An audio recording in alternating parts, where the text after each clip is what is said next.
Hey guys, Scripture, we're here with another video. Pardon me while I dance on the grave of Star Wars The Acolyte. This article looks like it's really funny, so I want to go through it just for fun. And I know we're kind of, we're piling on here now, but they made it too easy to pile on. That's part of the problem. It's their own fault. It's their own fault. I have to admit that I was looking forward to another season of brutal reviews. I mean, I personally wasn't looking forward to that. I would be okay with that, but I'm perfectly happy that I'm not going to be doing that. That's fine. Indeed, the end of the show is partly why I'm not online so much, blah, blah, blah. Still, I think it worthwhile to note that besides being based on a morality of pure evil, I'm not sure what he means by that, but The Acolyte typifies so many films and television series we're seeing these days. Let us count the failures. No setup, no payoff. I've said before that the curse of our age is the inability of writers to combine setup with payoff. Agreed. And actually, in the 90s, for example, you had films that had multiple setups and multiple payoffs. Like, again, you know, look at a movie like Braveheart, right? And I know I'm talking about one of the best movies ever made, but still, it was like the setup. Comes home to his old farm, meets the girl that he has been thinking about since he was a kid, falls in love with her, gets married to her, then they go after her to get to him, and then he takes out the whole garrison, burns down their fort, or whatever, kills the magistrate. So you got a setup and a payoff in the first, I don't know, was it half an hour of the film? You know, and then that happened several times over, you know, when they tried to trap him, and then, you know, he knew they were going to trap him. There was just multiple setups and payoffs, and then finally, you know, the finale where, you know, the payoff was that no matter what, he still wasn't going to give up, you know, like, and he was going to still influence his guys. So anyways, all I have to say, he's right. Like, they do too much setup, not enough payoff, or neither, or one or the other. Way too often now. And I don't know if this is like, are we like indicting like the education system at this point? Like with this new crop of writers that just literally don't know what they're doing. They come out of university with degrees and they don't know like basic setups and basic writing skills. I don't know. It's or is it just like, you know, some people suspect that it's just a nepotistic hiring process and they hire people that are not qualified, and maybe that's why. I don't know. It's bizarre to me that it's like writing is difficult to a degree. Like, you could write a crappy story that has setup and payoff, but you could still have setup and payoff. Do you know what I'm saying? So like they're not even doing the basic stuff. It's just a lot of just drudge. They're not even doing like basic stuff with sort of crappy lines or, you know, kind of dumb. It's just they're not even doing the basic stuff now. It's usually lots and lots of setup, often many years in the making, but the payoff ultimately fails. The epitome of this was Game of Thrones. Yes, I wasted, you know, whatever it is, 2,000 hours of my life with that stupid show that ended so badly. And I hung around when everyone was really mad. At what was it, the third last episode or whatever, where the Night King gets killed and stuff. And everyone, at that point, people had like totally given up, and I was still like, no, they could still end it good. No, it's still going to be good. And it sucked so bad. And that's why I'm not watching House of Dragon, because I know where it leads. And I know people are saying it's good, but at the same time, man, it's like, I'm not going to waste my time like I did with Game of Thrones. Like, these are long, drawn-out shows. I'm not wasting that much time with Game of Thrones anymore. I'm just not. But the Battlestar Galactica retread also flamed out, and before that, the Matrix series also faded down the stretch. And kinda, I like the ending, but I mean, I wouldn't say faded, but yeah, okay, fine. The Acolyte actually went beyond these productions by providing neither a setup nor a payoff. I had a lot of fun pointing out the subverted expectations and what arguably could have passed for farce.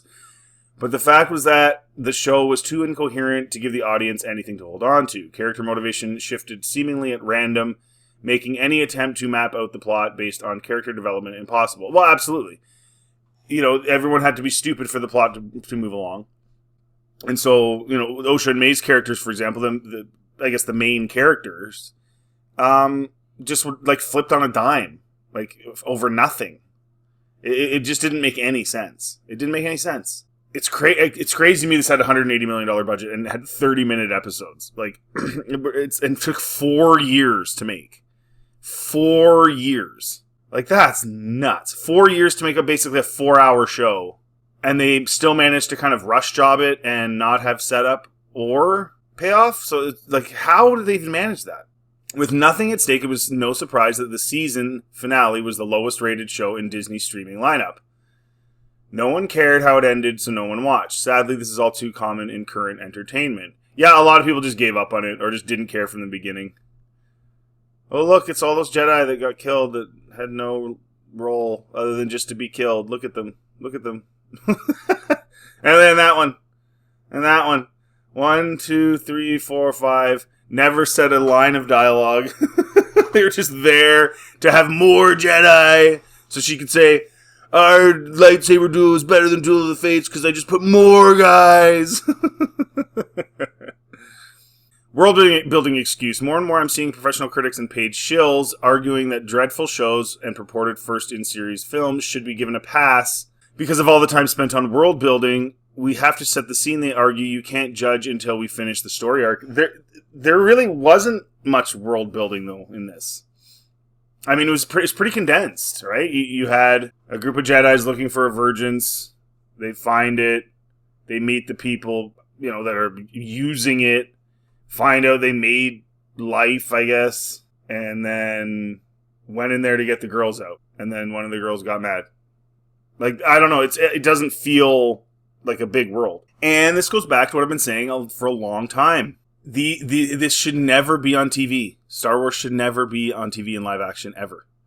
Because the movies have so much at stake. When you do a movie, you're talking about, like, the galaxy's at stake, right? Something big, right? This, it's like, just, like, a group of Jedi and, some witches and, like, this corner of the galaxy that doesn't really matter that much. It would be like doing a movie that was, like, just on Tatooine about a group of people just on Tatooine, essentially, right? Yeah, they throw Coruscant in there a little bit, but everything feels so small. I don't know if it's because you just can't do that on TV necessarily. It's harder, and you're trying to be more intimate, but it just doesn't work. It's not exciting. We want big stakes in Star Wars. It's Star Wars, not a few people fought, right? Like that. That's essentially what it is. That's why people like Rogue One, because Rogue One is part of that larger galactic war, that galactic battle. These little skirmish things and, it isn't the same. It doesn't feel big. This is absolute nonsense. It is the result of the industry being dominated by nepotistic diversity hires who believe they should not be held accountable for their creative failures. It also exposes a colossal ignorance on how legendary films and film franchises got started. The opening sequences of Star Wars, Alien, and Blade Runner all immediately created an otherworldly experience. Good storytelling blends the discovery of what J.R.R. Tolkien called the secondary world with the introduction of characters and the development of the plot. Absolutely. Again, that's what I'm saying. You get those openings felt big. These little small skirmishes it's Star Wars. Acting as though the whole opening reel or first season of a show is necessary to set the stage for serious storytelling is an outrageous example of special pleading. Basically, modern writers are saying that something every other writer had to do for thousands of years, shape the setting while telling the story exactly, is beyond them. And it's unfair to hold them to any sort of quality standard. Yeah, Hollywood's reached a point now where they are, I don't know what it is, that they actually think that, like, they're entitled to a low standard and we're just bad people if we don't agree to it. Or they have a low standard, people say it sucks, and then they call you names. Like the isms and the phobes and whatever, and the ists. It's wild. Like, I don't understand why they don't just put more effort into their craft. I think they're just lazy. I think we're in a decadent age now where the empire's fading right now. The American empire is fading. And we're in an age of decadence where we're fighting causes that are just totally stupid and pointless because we have nothing else to fight for because we're decadent. And so they're just lazy. They're just lazy. And they don't want to have to try. They just want to be like, oh, it has Star Wars on it and lightsabers. People are definitely going to like it no matter what I do. And then they write crappy crap. But what's even crazier to me is that it gets greenlit. So the people responsible for controlling whether or not these shows get out just greenlight them. I guess they're lazy too. They're just like, oh yeah, it's good enough, send it out. Yet these exact same people sneer at the morals and beliefs of their ancestors and style themselves the smartest generation ever. Hollywood's smug, arrogant incompetence is wide. Yeah, 100%.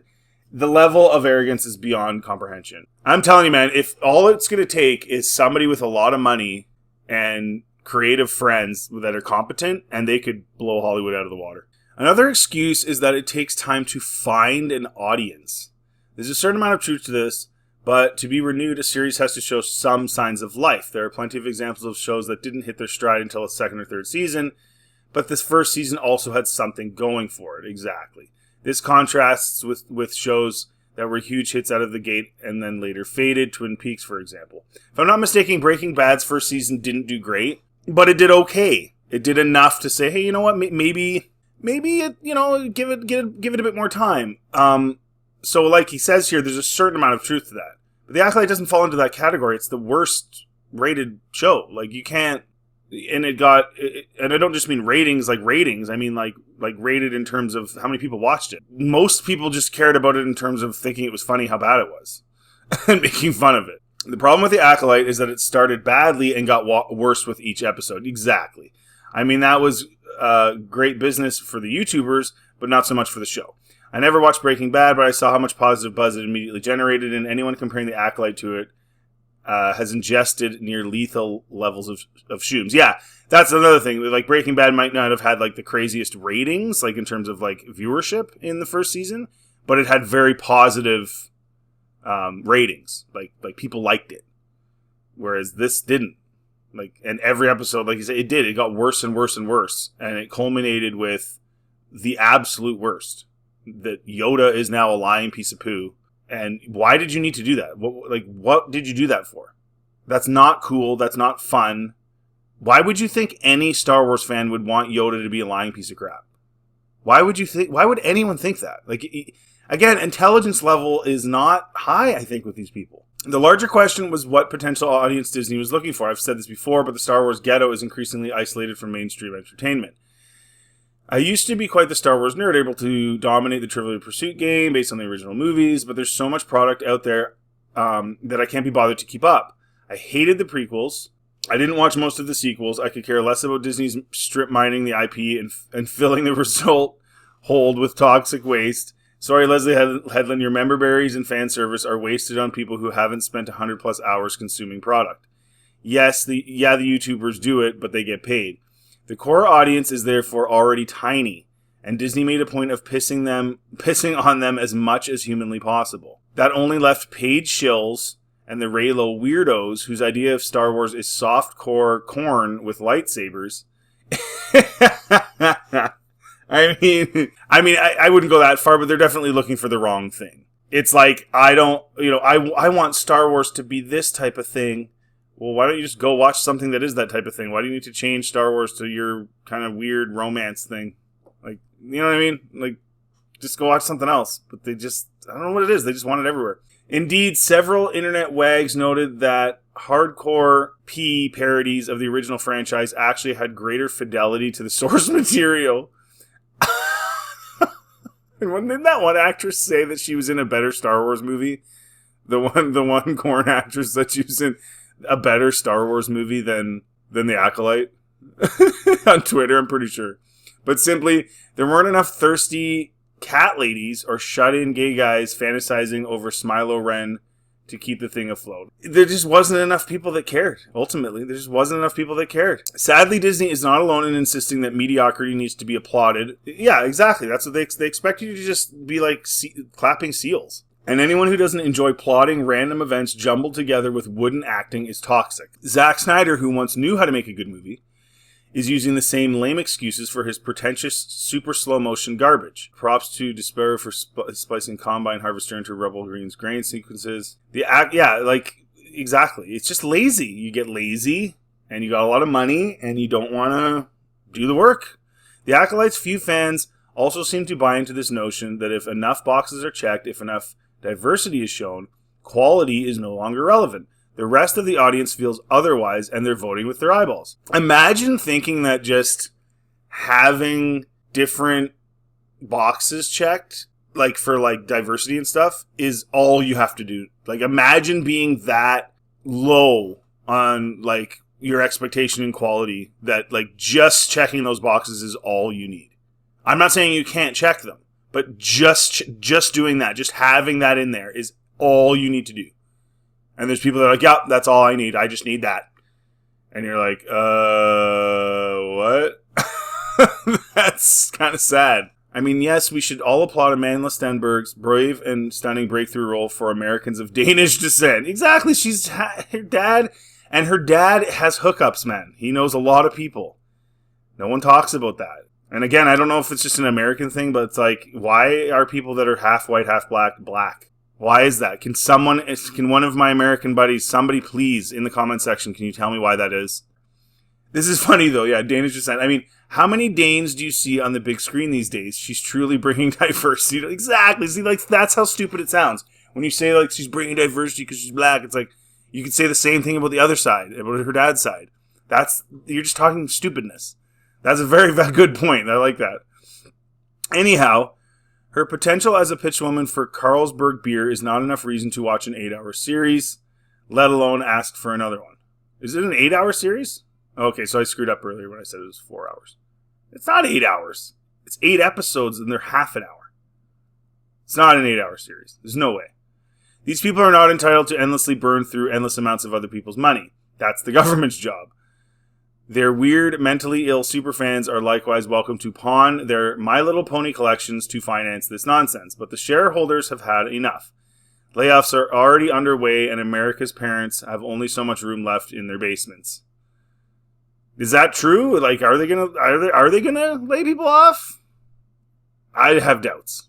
I do. I have doubts. Although they did do it with Marvel, there's some pretty serious rumors that do sound to be pretty accurate that Marvel cleaned out a lot of people, kind of like Elon Musk. Like, remember when he took over Twitter and he got rid of 80% of the staff, and literally 8 out of 10 people weren't even working in the actual like software and like development department.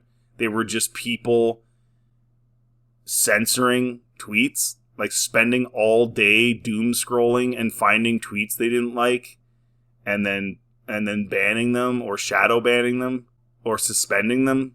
80% of the staff? That is nuts. Why would that be so important to you?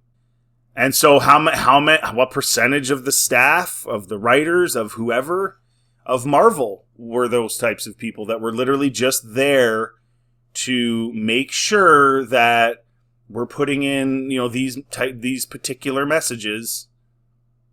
What percentage? I don't know. What percentage of the Lucasfilm staff is literally just there to make sure that the messages, the social sort of engineering messages they want to tell are there? On the contrary, what percentage in these companies are people actually doing work and trying to create good stuff? I don't know. I think maybe it's only 20%. Maybe it's like Twitter everywhere. Anyway, I hope they start firing some people. The death of the Acolyte is therefore a welcome sign that reality is financial reality, as it long lasts making its presence felt. Yeah, financial reality. Let's crack open the Carlsberg and drink to that. Well, yeah, I mean, I hope so. I mean, I've gotten to the point with these guys that it almost feels like they don't care about money. They lose money and they just don't care. So yeah, guys, funny article. It's I'm not dancing on the grave. I'm not one of those people that's like tweeting out how great it is and how funny it is. It's actually, it's funny, but it's actually pretty sad. But it's bad. And it needs to stop. And I really hope they are going to fire a bunch of people and bring in some people that actually just want to make fun Star Wars and follow the lore and not screw around. But ultimately, guys, let me know in the comment section, is it too late? Because if all this stuff they've made still remains canon, doesn't that kind of mean it's too late? Like even if the Mando movie, for example, was phenomenal, it's part of a crappy universe that has all these other crappy things in it. So it's like, I don't know, do I even care at that point then? Okay, great, they made a movie if I look at it just as it's on its own, but it's in this universe with all this other really, really stupid stuff that sucks, including The Mandalorian Season 3. So, I don't know, I think they have completely botched it. I don't think it's coming back. I don't. I think it might literally be over. I don't know how you could unless you just get rid of it all and start again. So yeah, let me know in the comment section what you think, if it's over for you. If you like this content, please like and subscribe. It always helps the channel. Feel free to check out anything else on my channel, and have yourselves a really good day.